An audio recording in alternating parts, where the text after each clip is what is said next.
사무엘상 10장 말씀이고요. 6절 말씀을 읽고 말씀 나누기 시작할게요. 내게는 여호와의 영이 크게 임하리니 너도 그들과 함께 예언을 하고 변하여 새 사람이 되리라. 이 징조가 내게 임하거든 너는 기회를 따라 행하라. 하나님이 너와 함께 하시느니라. 아멘. 사명을 찾으면 주의 영이 임한다라는 제목이고요. 쉽게 말하면 이제 하나님의 영이 임재하는 것을 우리가 어떻게 통제할 수 있겠어요, 그죠? 우리의 영역이 아니라고 봅니다. 하지만 분명한 건 사명을 찾은 자에게 하나님의 영이 임하는 사건을 성경은 소개하고 있다라는 거죠. 사무엘이 이제 사울의 머리에 기름을 붓고 왕으로 세우잖아요.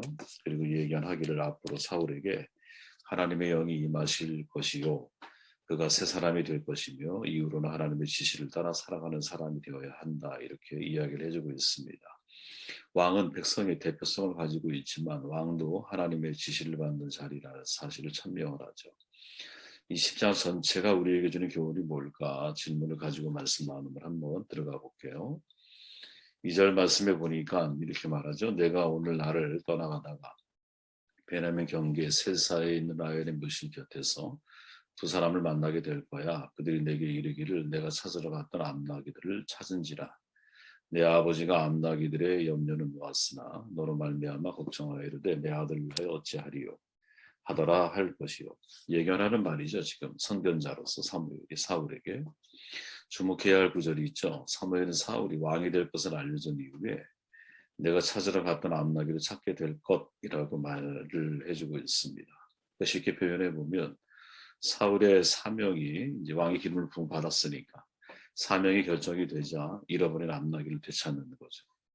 저는 이거 대단히 은혜로운 표현이라고 봐요. 되게 중요한 암시적인 표현이 이 속에 담겨 있다라는 거죠. 마치 예수님께서 기억하시지만 너희가 먼저 그의 나라와 의를 구해라 그리하면 이 모든 것을 너에게 더하시리라 하신 말씀을 생각나게 하죠. 이 주님의 말씀을 우리가 제대로 이해하려면 전체 내용 속에서 이 말씀의 위치를 파악을 해야 되거든요. 그의 나라와 그의 의를 먼저 구하는 것, 그 출발은 실은 마태복음 6장 19절부터 시작이 됩니다.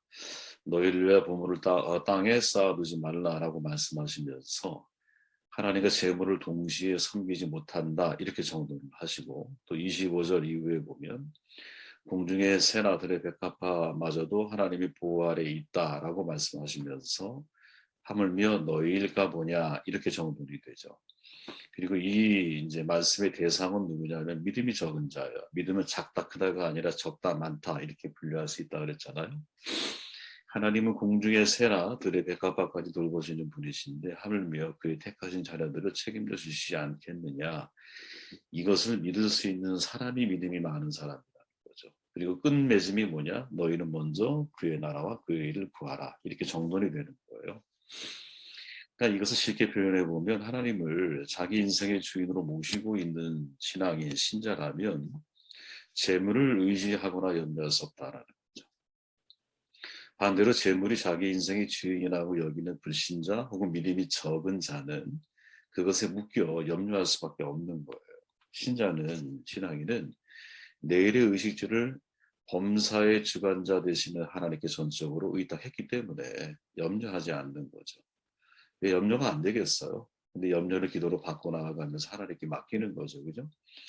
반면에 이방인들은 재물을 주인으로 삼았기 때문에 항상 염려가 끊이지 않고 그것만 구하는 자가 되는 거죠. 구하다 seek라고 하는 원어로 보면 부지런히 찾다, 멸망하다, 요청하다 이런 뜻을 가지고 있거든요. 이런 전체의 문맥 하에서 그러므로 내일 일 염려하지 말라 이렇게 말씀하는 것이죠. 그렇기에 그의 나라와 그의 일을 구한다라는 말씀은 재물과 아주 깊은 연관이 되어 있는 거예요. 그의 의는 하나님의 뜻을 나타내는 의가 아니라 그분의 의로우심을 나타내는 righteousness, 의이거든요. 그러니까 신자가 진정으로 주님만을 주인으로 삼아 주님의 자녀답게 살고 있다면, 다른 말로 표현해 보면 재물을 목표로 삼지 않고 재물로 인해 염려하지 않는 삶을 살고 있다면 반드시 하나님께서 입히시고 먹이시는 것을 경험하는 것, 이게 그분의 의입니다. 만약 계속해서 내일의 의식주 문제로 염려하며 믿음이 적은 자 또는 불신자 내가 염려한다면 믿음이 적은 자 또는 불신자에 내가 가깝다라고 하면 제가 볼 때 틀리지 않다고 봐요. 재물을 목표로 삼지 않고 재물로 인해 염려하지 않을 수는 없어요. 하지만 재물로 인해 염려하지 않는 삶을 살기 위해서 내가 하나님께 나의 시선을 고정을 하고 또 하나님의 나라와 하나님의 의를 의지하는 사람이 될 때 당신께서 입히시고 먹이시는 것, 이것이 하나님의 의라는 거죠. 우리가 또 한 가지 주목할 것은 이것이 사울이 왕으로 기름 부음 받은 이후 예견된 말씀이라는 거예요. 다시 말하면 사명을 찾으면 암나기를 찾는 거죠. 저는 이 사실을 믿습니다. 여러분. 우리가 암나기를 찾으려고 하면 사명을 잃어버리기 쉽지만 사명을 찾으려고 하면 찾은 이후에 암나기까지 찾게 하시는 것, 이게 하나님의 원리이고 성경의 원리인 거죠. 먼저 그의 나라와 의를 구하면 이 모든 것을 너희에게 더하시는 거예요. 그러니까 재물을 목표로 삼지 않고 사명을 목표로 삼으면 하나님께서 나에게 필요한 재물까지 필요에 따라서 이름이 늦은 비처럼 더하시는 삶을 살아가는 것, 이것이 신앙인의 길인 거죠. 여러분의 이런 삶, 저도 역시 마찬가지지만 살아가는 축복이 있으면 좋겠어요.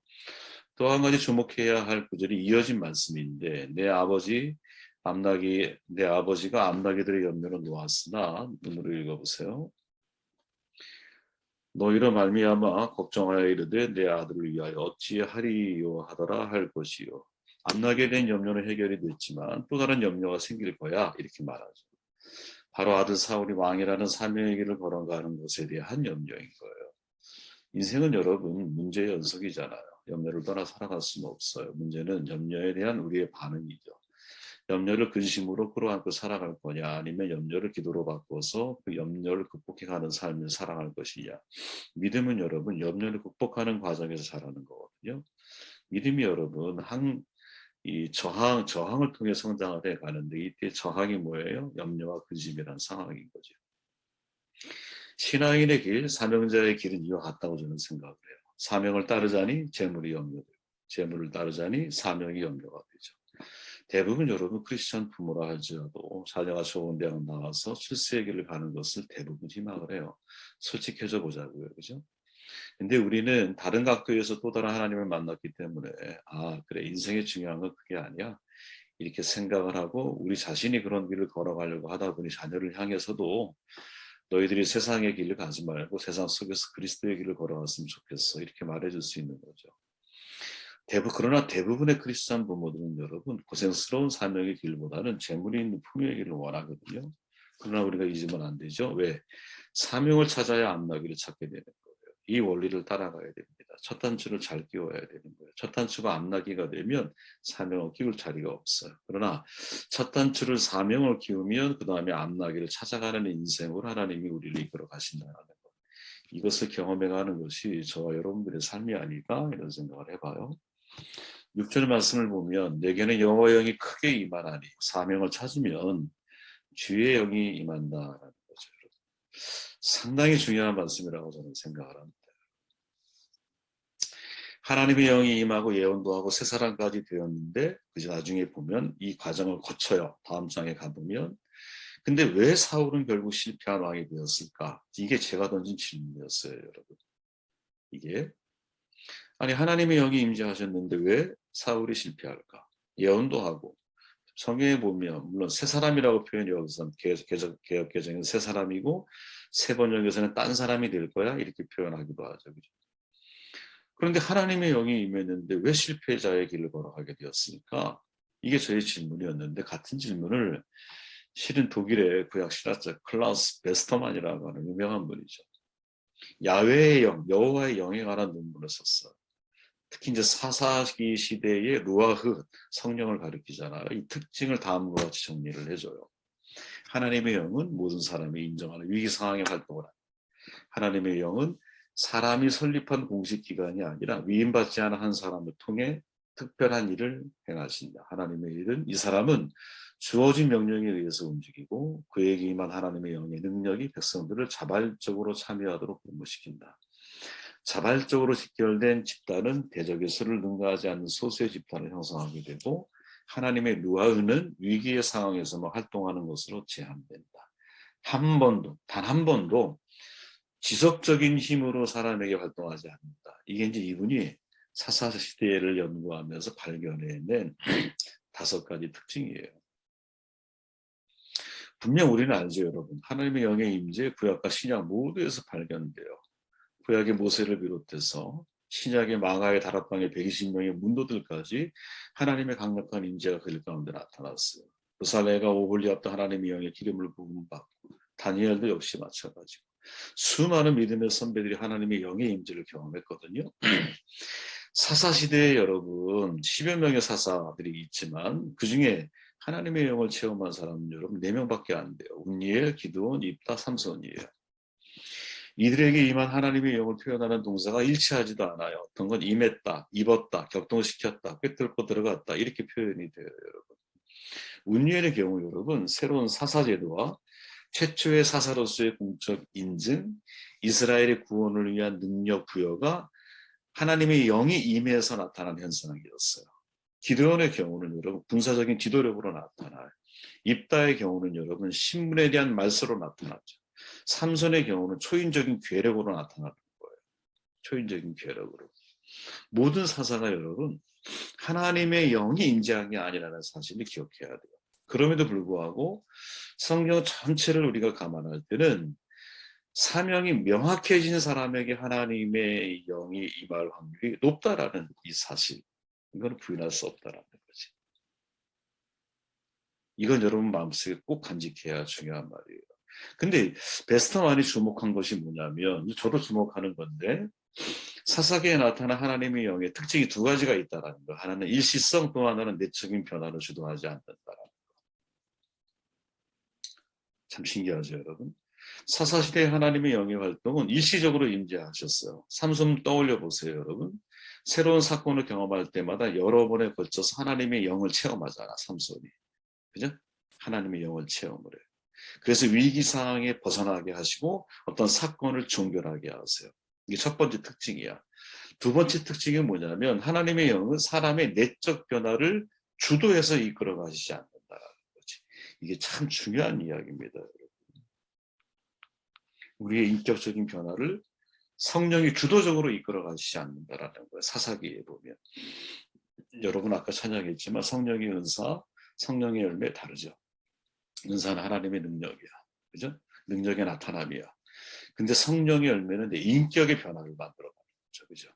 사랑이라 화평, 온유, 내 인격이 변화되는 거잖아요. 그리스도의 성품, 거룩한 성품으로 바뀌어 나아가는 거잖아요, 여러분. 자, 사무엘이 사울에게 여러분, 내게는 여호와 영이 크게 임하고 너도 그들과 함께 예언을 하고 변하여 새 사람이 될 거야 이렇게 말하죠. 그죠? 그러나 신학자 베스터만이 지적한 이 내용처럼 하나님의 영의 특징, 즉 일시적인 것이고 내적 변화를 이끌지도 않으셨다라는 것을 감안하면 우리가 정말 주목해야 할 내용은 뭐냐? 바울이 한 말을 주목을 해야 돼요. 바울이 뭐라고 말해요? 너희는 성령의 충만을 받으라는 거지. 매일매일. 왜 우리가 매일매일 성령의 충만을 받아야 할까요?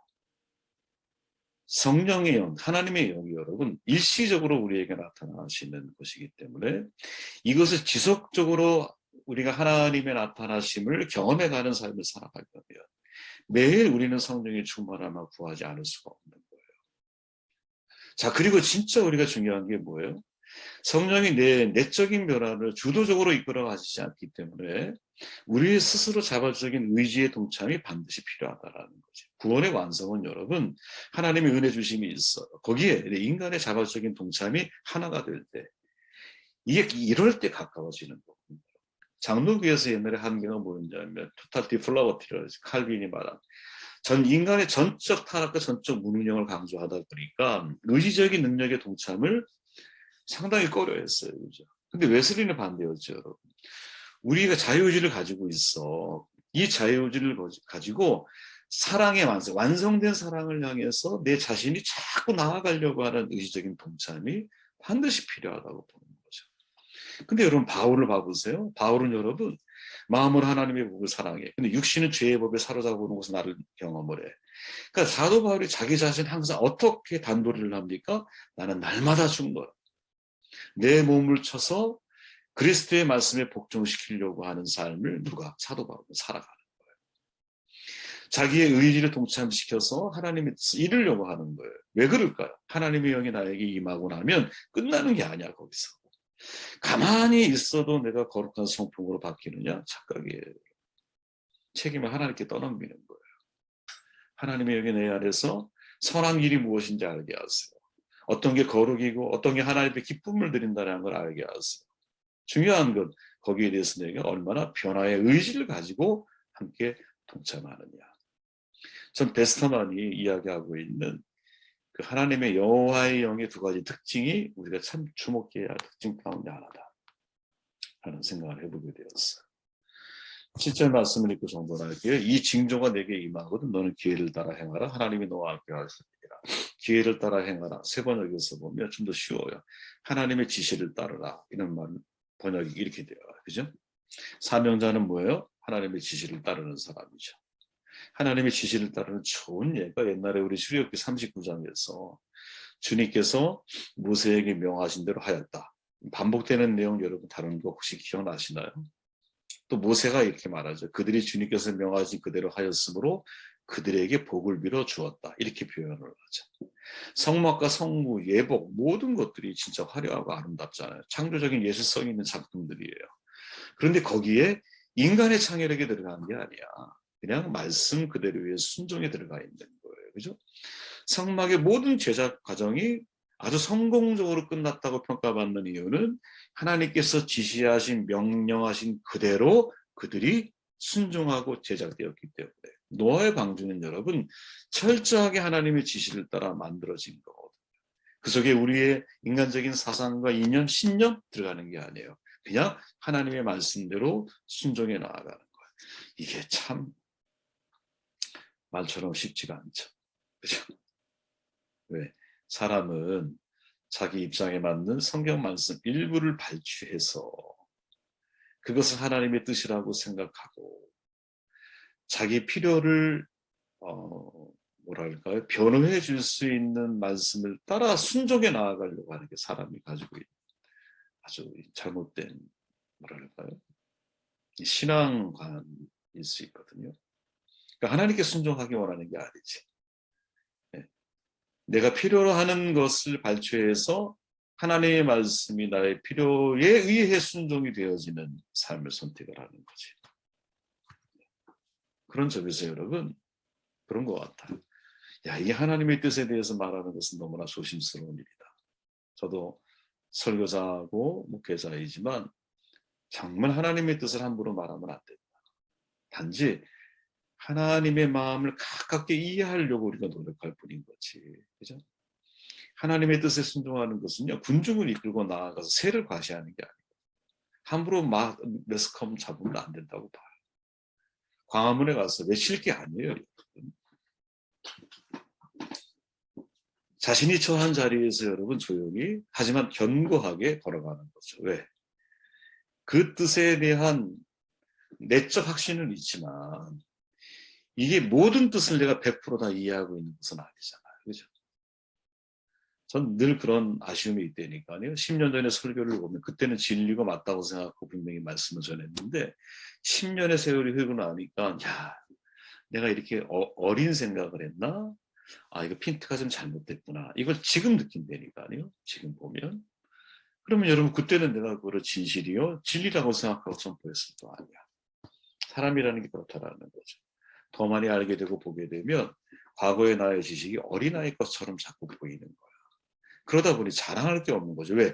10년 후에 지금의 나의 모습을 보면 또 그때도 아쉬움이 남지 않겠어요? 그래서 끊임없이 묻는 거예요. 내가 하나님의 뜻을 따른다는 명분하에 내 욕망을 따르고 있는 거 아닌지. 내 자신을 돌아봐야 되거든요. 그때 오히려 우리를 통해서 하나님의 뜻이 이루어지는 확률이 훨씬 더 높은 것이 아닐까? 오늘 하나님의 지시를 따른다는 것이 뭘까? 말씀의 인도함을 받는 거죠. 예, 말씀은 하나님의 완전한 계시가 담겨있기 때문에 그래요. 그렇게 영적인 것들을 생각할 기회를 제공하는 외적인 방편이잖아. 중요한 것은 하나님 말씀을 내가 묵상하고 듣고 묵상에 힘이 있어야 돼요.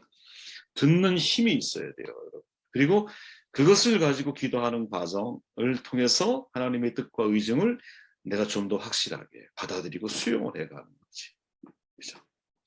그래서 여러분 정말 좋은 물과 양분을 주고 먹는 것은 매우 중요한 거예요. 예. 여러분 하수구에 뿌리를 내리면 여러분 그 나무 썩어 죽는다니까. 왜? 제가 옛날에 얘기했잖아요. 도로 포장 농사를 하는데 나무가 멀쩡해. 포크레인이 움직이다가 잘못해서 쳤어. 근데 굵은 가지가 뚝 썩어 부러지는 거야. 이게 무슨 일인가 싶어서. 겉으로 봤을 때 멀쩡했거든요. 땅을 파봤더니 뿌리가 하수구에 박혀 있는 거예요. 저는 그때 평생의 진리를 발견했어요. 야, 그렇구나. 뿌리가 하수구에 더러운 물만 매일 먹으면 속은 다 썩어가는 거구나. 그래서 여러분, 말씀을 전하는 자는요, 죽거나 사나 좋은 물과 양분을 준비해야 돼요. 듣는 자는 그것을 잘 먹어서 자기 것을 소화를 해 나가야 돼요. 그래서 그 말씀이 내 삶에 내 생각을 움직여 나가는 지시 기준이 되어야 돼요. 이런 축복이 저 여러분들의 삶 가운데 있기를 바랍니다.